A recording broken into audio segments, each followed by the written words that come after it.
So I just sat down to record this video and realized I haven't really given a name to the poem this time. So I looked down at it and I saw a particular word that I thought, yeah, this describes the poem and that's what I'm naming it. But what exactly is it and what are my thoughts on it and what's going to be the theme for this week? That's what we are going to find out. So here we go.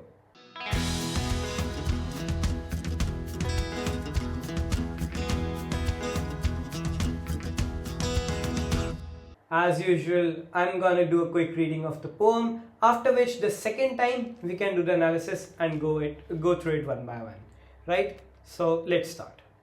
In the vastness of the universe, among the multitudes of galaxies and stars, there lies Earth, a bustling ship of rock between blistering Venus and planet Mars. This universe of silence and darkness, yet full of glowing stars and other tiny icy objects that we see as falling comet showers, all encompassed in a giant disk, a galaxy as it is called, with flinging arms and a black hole with which physicists have never been bored. Zooming out even further, we see the nebulae, those places where take birth the stars. They are the pillars of creation, they say. In this cosmic dance of the small and the big lies the essence of nature, its wonderful, timeless gig. So that was the poem. What exactly does it mean and why did I write about it? Let's talk about that. So the thing is, this time I was quite blanker than I was the last time. And what do I mean by that? I sat for like half an hour or so and I went through a couple of topics. I wrote one paragraph for each, but I couldn't really go any further. And then I realized, well, what am I interested in? I do understand that I'm a poet, but except for that, what else do I do? What else is it that captivates my attention every time that poetry does not do so? And I realized, well, I'm actually a physicist, right? I want to study physics in the future. Physics is my love. And so I thought I should captivate that interest of mine in one of my poems, and I should let the poems tell the world that except for poetry, it is physics that catches my attention. And if you see closely, there's a very important lesson to be learned there, which is that if you are a poet and there is something which captivates your attention other than poetry, go for it. And rather, not only go for it individually, but try to write about it into your poetry so that you can cultivate both of them together. And that is where this week's topic came from. And so we'll go through it line by line. In the vastness of the universe, among the multitudes of galaxies and stars, there lies Earth, a bustling ship of rock between blistering Venus and planet Mars. So we introduced the poem by zooming out the the reader's mind, by zoning the reader out into the universe, by giving him a perspective, a frame of reference from which he can view the entire universe. He's seeing a black backdrop with white spots on it, which is like the basic image we always get when we think of a universe, right? I hope you do that too. Among the multitudes of galaxies and stars. So yeah, the first line puts up the black backdrop, and the multitudes of galaxies and stars, they put up the white dot. So we are writing a poem is like painting a picture. Each line individually puts an individual stroke on that canvas. And the thing with poetry is, it does not necessarily have to represent something. It can be an abstract idea, it can be random thoughts. It's just that it has to be painted in the medium of words. There lies Earth, a bustling ship of rock between blistering Venus and planet Mars. What does bustling ship of rock mean? You see, the lot of other planets are like very silent because there's no life there, right? As per what we know of now, there is no life. I don't want to start a controversy here, but yeah. But on Earth, there is life. Like there are 8.2 billion human beings living on this planet, and we all together have crowded this planet. And I'm talking about how there is constant activity going on this planet, and that is what the word bustling tends upon here. And then we are describing our location, which is like between blistering Venus, because Venus is the hottest planet, and Mars, right? So the first paragraph basically gives the poem a perspective of how we'll be viewing the world for the for the sake of the poem, and where you are as a human being with respect to this frame of reference. So the frame of reference is that of the universe, and the reader here is one of those human beings on that bustling ship of rock which we call Earth. Moving on to the next paragraph. This universe of silence and darkness, yet full of glowing stars and other tiny icy objects that we see as falling comet showers. Now, immediately you'll see there's a change of themes, right? The Earth was a bustling, noisy ship of rock, which is like what I'll be calling Earth throughout this video.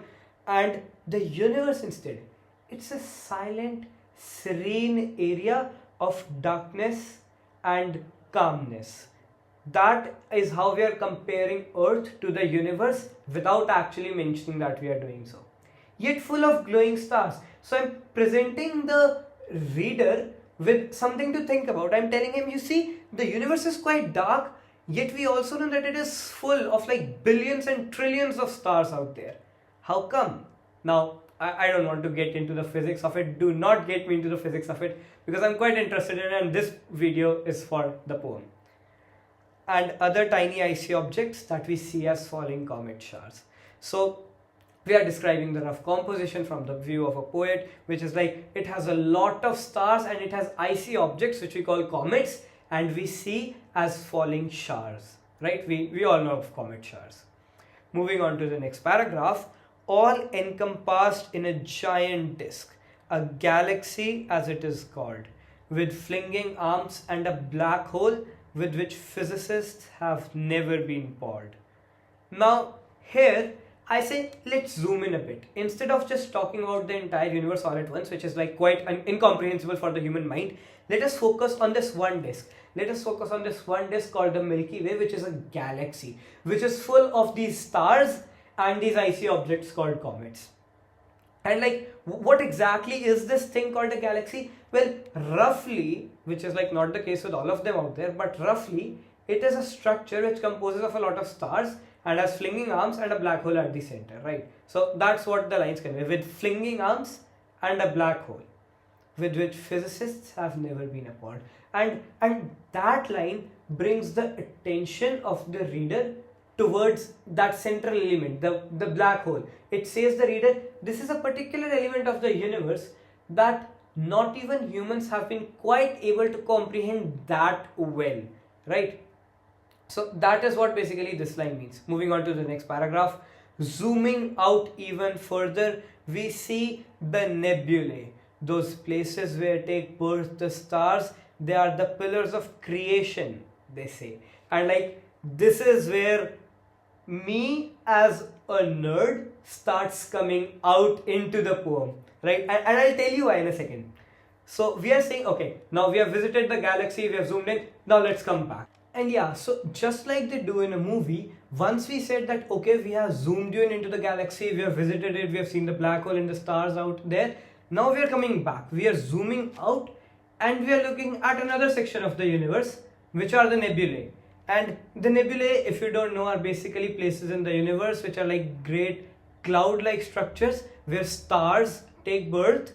And one of the most famous ones, whose pictures you might have seen unknowingly, is the Eagle Nebula, which is also known as the Pillars of Creation. And that is where, like, I put a pun in the last line there, where I say they are the pillars of creation, they say. Because in these nebulae, while stars are also born, and there's a particular nebula which is known as the pillars of creation. So this is like one of the paragraphs which, due to which I'm really proud of the poem, right? Every poet out there feels proud of their work due to a particular nook or a detail that they added that they are aware about, and which makes that poem a whole lot better for them personally. And then coming on to the next paragraph, which contains the line that helped me name the poem, which is, in this cosmic dance of the small and the big lies the essence of nature, its wonderful, timeless gig. And in the end, the reader seems to ask that, why did you tell me all this? And I tell them that, you see, the cosmic dance of the different natural elements that I just described you, those were a means of me to tell you that ranging from the very small to the very big, the universe is a very invariable place. A very variable place. And in this variability, in this change that constantly happens in the universe, that is where the essence of nature lies, and that is the entire show, that is the entire program the universe has kept in store for us humans to go out and explore that place and to see all those wonders that our technology and our science has yet to wonder about, and to see how it impacts us and what we can do about it.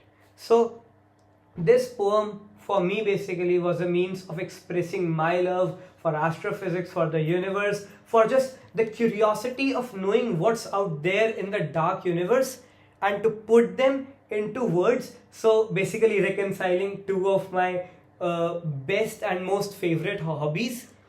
And yeah, that was the poem for this week. Honestly, I don't know which one this is. And also, if you're liking this series, please subscribe to the channel so that you know when the next poem comes out. If you want to help me in this challenge and you want to come along with me, you can post your poems on any of the social media platforms out there using the hashtag given in the description, and I'll try to include as many of them as possible in this series. That's that. See you next week. This is me, Sanchit Batra, signing out for now.